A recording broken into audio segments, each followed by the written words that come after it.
오늘 본문을 통해서 보아스와 룻이라는 사람에 대해서 한번 조명을 해보고자 합니다. 우연히 만난 두 남녀의 사랑 이야기를 다루려고 성경이 이 두 사람의 이야기를 여기에 기록한 것은 분명 아니겠지요. 이 두 사람을 통해서 비추어주는, 우리에게 주는 중요한 영적인 교훈이나 우리에게 보여주고 싶어하는 대상이 있음에 분명한 것이죠. 그래서 남녀 간의 사랑에 초점을 맞추는 것이 아니라 성경이 우리에게 보여주는 구속의 역사에 초점을 맞추어서 보아스와 룻에 대해서 한번 살펴보기를 원합니다. 보아스라는 사람은 어떤 사람인가? 우선 오늘 본문에 보여지는 보아스의 모습을 좀 몇 가지를 간략하게 살펴보고 싶습니다. 4절 말씀에 사실은 보아스에 대해서 소개하고 있는 부분들이 나오죠. 오늘 본문은 아닌데요. 4절 말씀에 보니까 보아스는 자기 밭에서 일하는 일꾼들에게 와서 인사를 하는데요. 뭐라고 인사를 합니까? 여호와께서 너희와 함께 하시기를 원하노라. 이렇게 인사를 합니다. 어떤 분은 이것을 통해서 보아스는 늘 기도하는 사람이었다, 이렇게 해석하시는 분도 계시더라고요. 근데 늘 기도하는 사람이라고 볼 만한 근거는 사실 본문에는 없는 것 같아요. 그런데 중요한 것은 보아스라는 사람은 자기 일상 삶 속에서 늘 하나님의 말씀이 그냥 생활화되어 있다, 그런 사람이다라는 것을 짐작해 볼 수가 있어요. 그래서 자기 밭에 일하는 사람에게도 일상적으로 내가 믿는 하나님의 이름으로 그들에게 기꺼이 축복하며 이렇게 살아가는 사람인 것이죠. 또 성경은 우리에게 그렇게 하라고 말씀하셨고 그게 너무나 자연스럽게 자기 삶 속에서 실천되어지며 그렇게 살아가는 보아스의 모습을 보는 것이죠. 사랑하는 성도 여러분, 말씀은 머리로 받아들이는 게 아니라 가슴으로, 마음으로 받아들이는 거예요. 그리고 그 말씀이 나의 삶을 통해서 다시 뿜어져 나와야 되는 것이죠. 그게 진짜 멋있는 그리스도인의 모습입니다. 말씀이 내 머리에만 머무르게 되면은요, 삶과 신앙이 전혀 따로 노는 사람이 됩니다. 말씀이 머리에 머무르는 것이 아니라 내 가슴에 머무르고 내 심장을 움직이면 그 말씀이 나의 삶이 됩니다. 오늘 저와 여러분의 신앙은요, 그냥 내 안에만 머물러 있는 신앙이 아니라 내 삶으로 나타나며 증거되어지는 그러한 신앙이 될 수 있기를 주님의 이름으로 축원합니다. 두 번째로 오늘 본문의 근거에서 이 보아스라는 사람은 어떤 모습을 보여주고 있느냐? 이 보아스라는 사람은 이웃을 향한 배려와 사랑의 화신이라 할 만한 사람, 배려와 사랑의 아이콘이죠. 구체적으로 오늘 8절 전반부에 보니까, 본문 8절 전반부에 보니까 뭐라고 이야기합니까? 보아스가 룻에게 이르되 내 딸아 들으라, 이삭을 주우러 다른 밭으로 가지 말라, 이렇게 이야기합니다. 여기서 이삭은 아이작이 아니에요. 거기 이삭이 아니고 여기는 보리 이삭이에요. 이삭을 주우러 다른 밭으로 가지 말라라는 거예요. 왜 이렇게 했느냐? 보아스가 보았을 때는 이 룻이라는 여인은 이방 여인이죠. 그래서 이곳에서 그 어느 때라도 누구에게라도 해코지를 당할 수 있는 그런 가능성이 있어요. 이삭을 주우러 다른 사람의 밭에 갔을 때 모욕당할 수 있을 것이고요, 어떤 어려운 문제에 부딪힐 수도 있는 그런 상황이 충분히 놓여 있는 거죠. 그렇기 때문에 보아스는 다른 밭으로 가지 말고 자기 밭에서 계속 이삭을 주라, 이렇게 이야기하는 것이죠. 이것은 사회적인 약자에 놓여 있는, 비록 이방이지만 약자의 위치에 놓여 있는 룻이라는 사람을 배려하고 그를 보호하기 위한 보아스의 마음인 것이죠. 뿐만 아니라 8절 하반절에 보니까 뭐라고 이야기합니까? 여기서 떠나지 말고 나의 소녀들과 함께 있으라. 또 그들이 베는 밭을 보고 그들을 따르라. 9절 상반절에도 그렇게 이야기하고 있죠. 자기의 소녀들과 함께 있고 그들의 밭을 따르고 그들과 함께 있으라는 거예요. 그들이 일하는 것을 보고 그들의 방식을 배우라는 거예요. 새벽 기도 때도 잠깐 그 이야기 제가 고사리 꺾는 이야기를 했었는데요. 사람이요, 일하는 것도 방법을 모르고 요령을 모르면 일의 효율이 안 나와요. 뭐든지 방법을 알아야 되고 그 원리를 알아야 되고 요령을 알아야지 같은 시간 일을 했을 때 더 큰 효과가 나오게 되는 거예요. 예전에 저 누님하고 한번 그 논에 그 피를 뽑으러 간 적이 있어요. 피가 뭔지 아시는 분 계신가요? 논에 벼와 함께 자라는데 이게 벼는 아니에요. 근데 문제는 이게 벼보다 훨씬 빨리 자라요. 그래가지고 벼가 이렇게 취해야 될 영양분을 얘가 다 빨아먹는 거예요. 그래서 피를 보는 족족 이걸 뽑아내줘야 되는데 얼핏 보면은요, 벼하고 피하고 전혀 구분이 잘 안 돼요. 저도 처음에 저희 아버지께서 피 뽑으러 가자 해가지고 이 논에 데리고 가셨는데 앞만 봐도 피가 눈에 안 보여요. 그런데 저희 아버지는 그냥 쑥쑥 뽑아내는데 제가 봤을 때는 그게 벼가 피 같고 피가 벼 같은 거예요. 그런데 계속 한번 이렇게 뽑다 보니까요, 그 다음부터는 굳이 가서 들춰보지 않아도 이렇게 보기만 해도 저 멀리에서도 피가 다 구분이 돼요. 누님하고 같이 갔는데 누님이 자랑스럽게 뽑아가지고 저 피 뽑았다고 이야기하는데 보니까 벼를 뽑아가지고 피 뽑았다고 그러더라고요. 이게 모르면은요, 효율도 안 날 뿐만 아니라 오히려 엉뚱한 결과가 나올 수 있어요. 그래서 일은요, 알아야 되고 배워야 되는 거예요. 그러니까 결국 지금 보아스가 자기에 속한 소녀들과 함께 있고 그들의 뒤를 따르라라는 것은 낯선 곳에 와서 이삭을 줍는 그 나라의 문화 속에서 처음 일을 시작하는 룻이 어떻게 하는 것이 효과적인지를 배울 수 있도록 배려하는 거예요.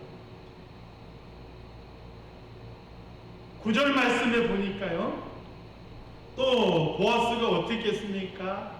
밭에서 일하는 청년들에게 룻을 해하지 못하도록 금지시켰지요. 자기 밑에서 보리를 베는 청년들이 혹시라도 이방 여인이라고 가볍게 보고 이 룻을 해할 것을 염려해서 미리 단단히 조심을 시켰다 하는 거예요. 얼마나 참 배려심 넘치는 사람일까요? 9절 말씀 하반절에 보니까 뭐라고 이야기합니까? 목이 마르면 소년들이 길어온 물을 마시라, 이렇게 이야기했어요. 여러분, 이게 이제 사실은 실제로요, 이렇게 추수하면서 벼를 베다가 보리를 베다가 일을 하다 보면 갈증이 날 때가 많이 있어요. 목이 마를 때마다 집에 들어가서 수도도 틀어서 물 마시고 오면 일의 효율이 나겠어요? 특히나요, 이 팔레스틴 지방에는요, 물이 귀한 곳이에요. 아무 곳에서나 물을 얻을 수가 없어요. 이런 곳에서 물을 마시려면요, 상당한 거리를 갔다 와야 되는 거예요. 그러니까 목이 마른 그런 상황에서, 더구나 이 건조하고 기온이 높은 그 지방에서 목이 마를 때마다 물을 마시러 가면은요, 이삭을 줄 수가 없는 것이죠. 그러니까 그것을 배려해서 자기 이 밭에 속한 이 일꾼들이 물을 기르는 그 물을 마시도록, 어찌 보면 그냥 작은 사소하게 넘어갈 수 있는 부분들인데 그런 부분에 이르기까지 보아스는 배려하고 있는 모습을 보게 되는 거죠. 실제로 보아스의 이러한 배려에 힘입어서 룻이 그날 거둔 이삭의 양은 한 에바를 거두었다, 이렇게 이야기해야죠. 오늘 본문에서는 이런 것만 나왔지만 사실은 보아스가 일하는 사람들을 불러서요, 그들이 일하면서 일부러 한 줌씩 그냥 버리도록, 그것도 당부하는 것을 보게 돼요. 너희는 우리를 낼 때 일부러 한 줌씩 뒤로 흘려, 그리고 이 여인이 너희들 사이에서 그것을 줍는 것을 막지 말아라, 이렇게 배려했어요. 그래서 그날 룻이 준 이 보리 이삭을 다 떨어보니까 한 에바가 나왔다. 한 에바가 어느 정도 양이냐? 약 11kg. 11kg이 어느 정도인지 감이 안 오신다면, 우리가 이제 되는 그 단위로 말로는 두 마리 약간 못 됩니다. 12kg 정도가 두 마리라고 치면 두 마리 약간 못 되는 정도가 이 한 에바인 거예요. 여러분이 H마트 가서 우리 경기미 사면 그게 20kg짜리예요. 그거 절반 정도 조금 넘는 분량이 바로 한 에바인 거예요. 두 사람이, 여자 두 사람이 이거 정도면은요, 충분히 한 두어 달 먹을 수 있는 그런 분량 되지 않겠어요? 그걸로 두 달 못 먹나요? 제가 너무 과했나요? 사실은 저희 집에서는 뭐 한 주에 한 자루씩 먹으니까 부족할 수 있겠죠.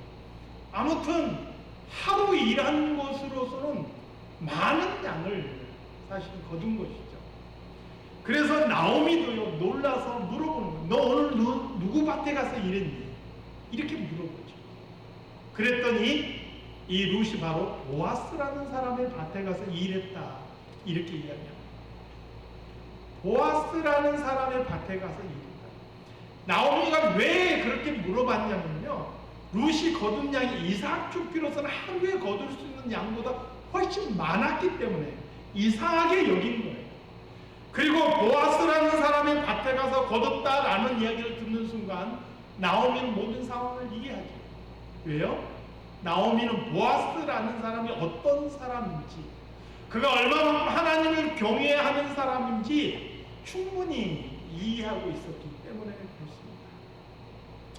오늘 이 보아스라는 사람의 모습은요, 단순하게 인간적으로 이웃을 배려할 줄 알고 또 하나님의 말씀을 자기 삶 속에서 있는 그대로 실천할 줄 아는 그런 삶을 넘어서서 고국 땅에 돌아왔지만 삶의 대책이 없는 나오미와 룻이라는 여인에게 하나의 구원자와 같은 그런 역할을 하는 것을 보게 되죠.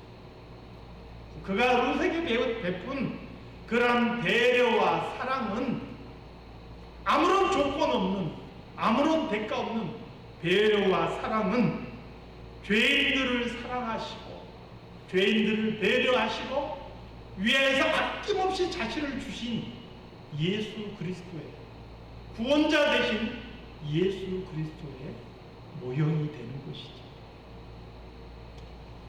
그렇다면 이 보아스를 만난 룻의 모습은, 이 룻의 모습을 통해서 오늘 우리들의 모습을 한번 비춰볼 수가 있겠죠. 보아스가 예수 그리스도의 모형이라면 그를 만난 룻의 모습은 오늘 저와 여러분의 모습이어야 되는 것이죠. 룻은 어떤 사람인가? 오늘 본문을 통해서 룻이 어떤 사람인지를 한번 또 살펴보기를 원합니다. 10절 말씀을 보겠습니다. 10절 말씀 함께 같이 읽겠습니다. 시작.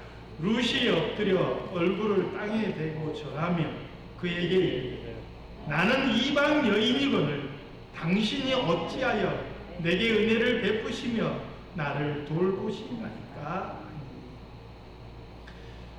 룻이라는 사람은 어떤 사람이냐? 한마디로 정리를 하면요, 겸손한 사람. 우리는 겸손이라는 말의 정의를 단순하게 나를 낮춘다라는 의미로만 생각하기 쉽습니다. 그런데 겸손이라는 말은요, 단순하게 나를 낮춘다라는 의미보다 더 중요한 게 뭐냐면 나의 모습과 나의 현재 처지를 있는 그대로 인정하고 주님 앞에 겸손하게 그것을 내려놓는다라는 것을 의미해요.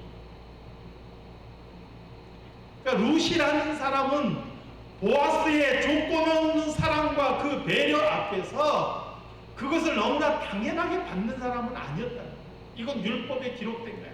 이건 당연히 가난한 자가 누릴 수 있는 권리야. 그렇게 생각하지 않았다는 거예요. 나는 이방 여인이고 나는 자격이 없는 거예요. 어찌하여 나에게 이런 배려와 사랑을 베푸십니까? 자기의 모습과 현재의 처지를 정확하게 알고 인정하는 사람이었다는 것이죠. 세상에 많은 사람들은 배려가 계속이 되면요, 그것을 배려로 받기보다는 내가 당연히 누릴 권리라고 생각하는 경향이 있어요. 선한 뜻으로 어떤 사람에게 자꾸 배려를 하고 좋은 그 사람을 존중해 주면요, 그게 내 권리인 것처럼 사람들이 생각을 해요.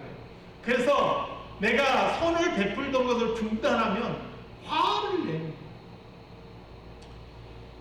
실제로 예전에 그 김진홍 목사님이라고요.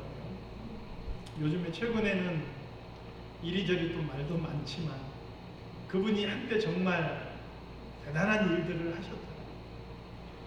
이분이 어려운 그 동네에 살면서 밀가루를 어려운 사람들에게 이렇게 갖다 주는 구제 일을 한 적이 있어요. 매일 밀가루 한 부대씩 짊어지고 그 산길을 걸어서 사람들에게 그 가정에 하나씩 이렇게 배달을 해줍니다. 그런데 이 밀가루가 그냥 하늘에서 뚝 떨어져 내리는 게 아니잖아요. 자기도 어렵게 이것을 마련해가지고 사람들을 도와주는 거예요. 그렇다고 그걸 주고서 돈을 받는 게 아니라 값없이 도와주는 거예요. 그런데 이게 밀가루가 부족하면 어떤 경우에는 못 갖다 줄 수도 있잖아요. 그런데요, 그 밀가루를 받지 못한 사람이 찾아와가지고 화를 내고 나는 왜 안 주냐고 화를 내고 멱살을 잡고 난리가 나요. 김진호 목사님이 그때 회의를 일으킵니다. 일반적으로 퍼주는 것은 문제가 있구나. 구제라는 걸 이렇게 하는 것은 아니구나. 그때 생각을 바꾸게 되죠. 사람의 속성이 그래요. 값없이 준다 그러면 처음에는 감사해요. 그런데 시간이 지나면 그게 당연히 내가 누릴 권리라고 착각을 하는 거예요. 이스라엘 백성들에게 하나님께서 조건 없이 그들에게 구원을 주셨고 홍해를 건너게 하셨고 그들이 농사 짓지 않아도 하늘에서 만나를 내려서 먹게 하셨어요. 광야 40년을 살면서 반석에서 나온 물로 그들을 마시게 하셨어요. 날마다 그들 앞에 구름기둥과 불기둥이 있어서 그들의 길을 인도하셨어요. 낮에는 구름기둥이 해를 가려서 그들을 시원하게 했고요, 밤에는 불기둥이 그들을 추위로부터 지켜주셨어요. 조건 없이 하나님께서 사랑을 베푸셨어요. 처음에는 그게 신기했고 놀랍고 그래서 그들이 감사하고 그 은혜를 찬양했죠. 그러나 어떻게 됐습니까? 나중에는 그것이 권리인 줄 알아요. 하나님께서 베푸시는 것에 감사하지 못하고 조금도 쥐지 못한 것, 현재 나에게 없는 것 가지고 원망하고 불평하고, 그게 이스라엘 백성들의 모습이에요. 그리고 어쩌면 그게 오늘 저와 여러분의 모습일 수 있다는 거예요. 배려와 사랑이 계속되면 그게 권리인 줄 알고 감사를 잃어버리고 원망하고 불평할 수 있는 거예요. 사랑하는 성도 여러분, 겸손한 성도의 삶을 살아가시기를 주님의 이름으로 축원합니다. 잠언 15장 33절 말씀에 보니까 겸손은 존귀의 앞잡이니라 이렇게 말씀하십니다. 그 반대 말씀도 있죠. 교만은 패망의 선봉이니라. 겸손은 존귀의 앞잡이, 교만은 패망의 선봉. 날마다 내가 하나님 앞에서 어떤 사람인지, 어떤 은혜를 받은 사람인지, 어떤 상황에서 내가 구원받았는지 이거 잊지 않고 내 현주소를 기억하고 내가 받은 은혜를 기억하고 겸손한 성도로서 살아갈 수 있기를 주님의 이름으로 축원합니다. 두 번째로 룻은 선한 사람. 11절 말씀에 보니까 11절 말씀을 볼까요? 11절 말씀 함께 읽겠습니다. 보아스가 그에게 대답하여 이르되 내 남편이 죽음으로 내가 시어머니에게 행한 모든 것과 내 부모와 고국을 떠나 전에 알지 못하던 백성에게로 온 일이 내게 분명히 알려졌느니라.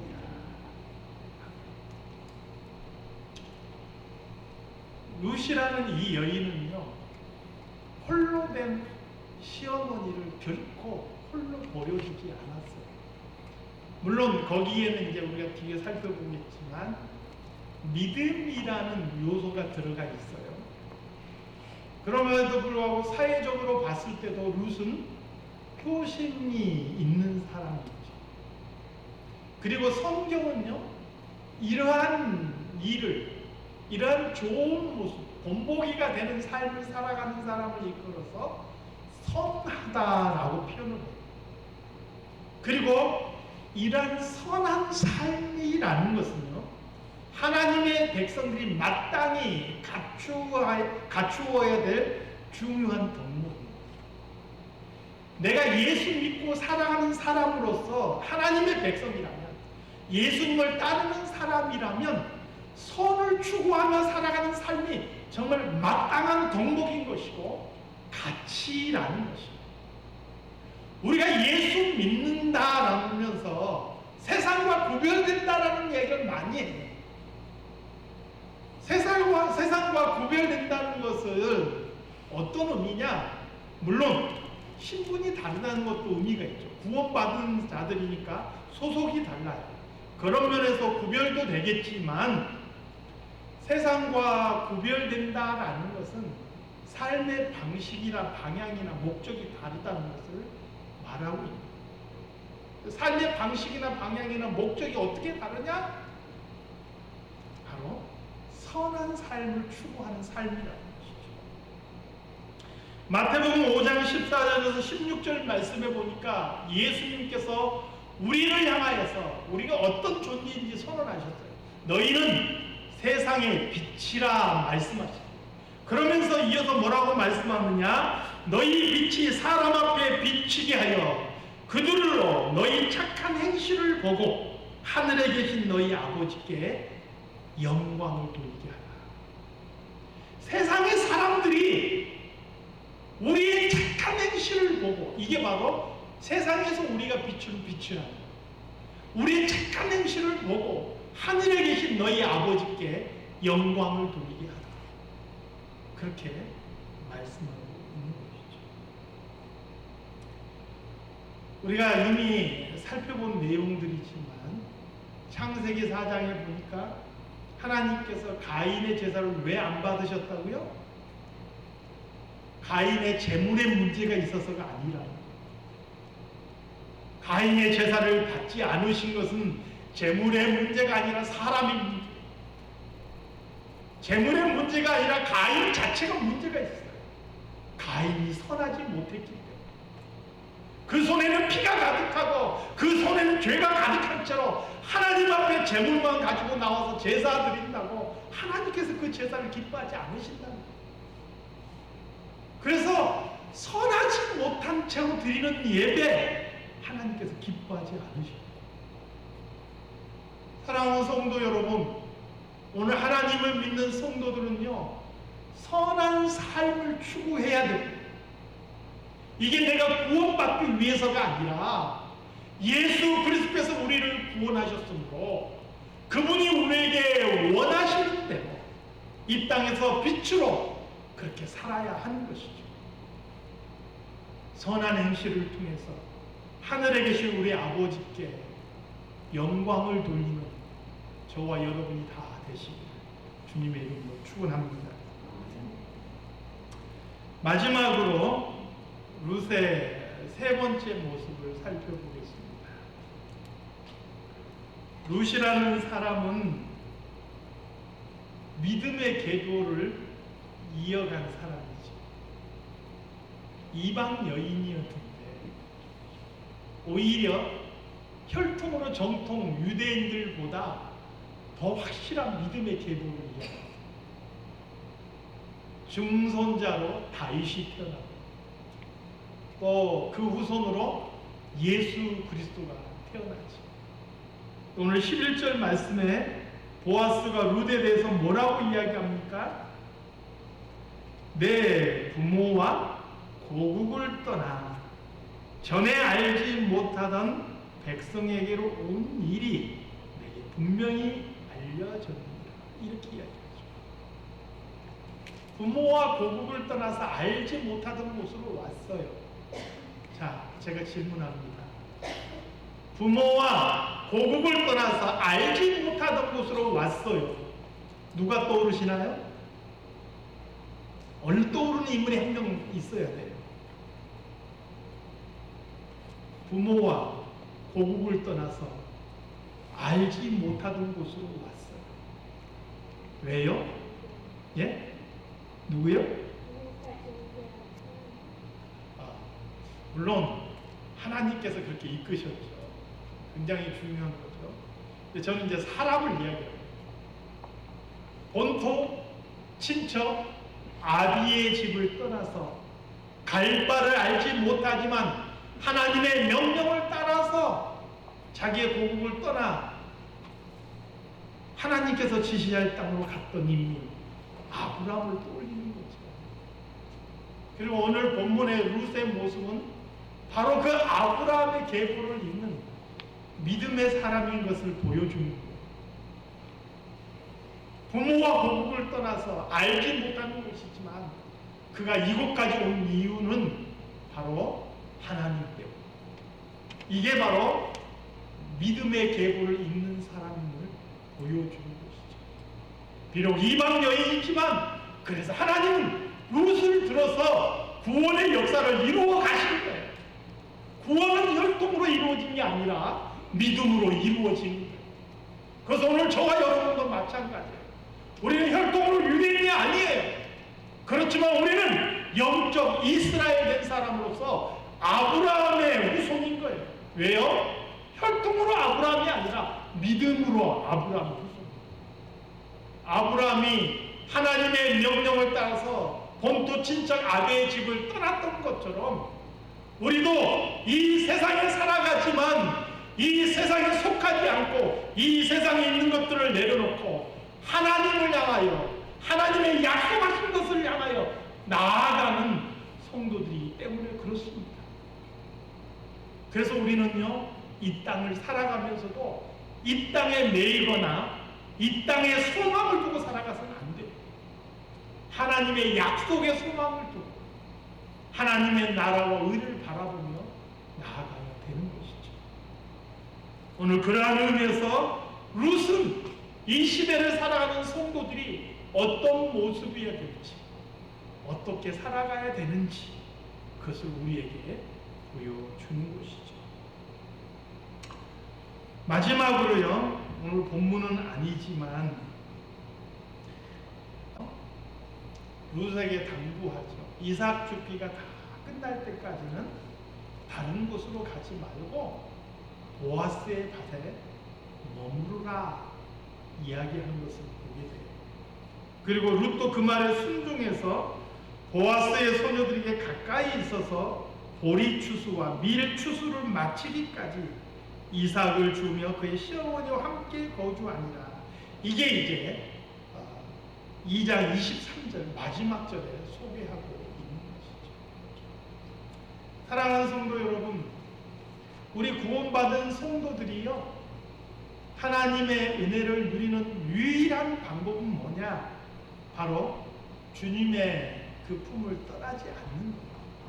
어떤 경우라도 주님의 품을 떠나지 않고 그 안에 머무르는 것이 우리에게 복이라는 것을 정말 잘 보여주는 것이죠.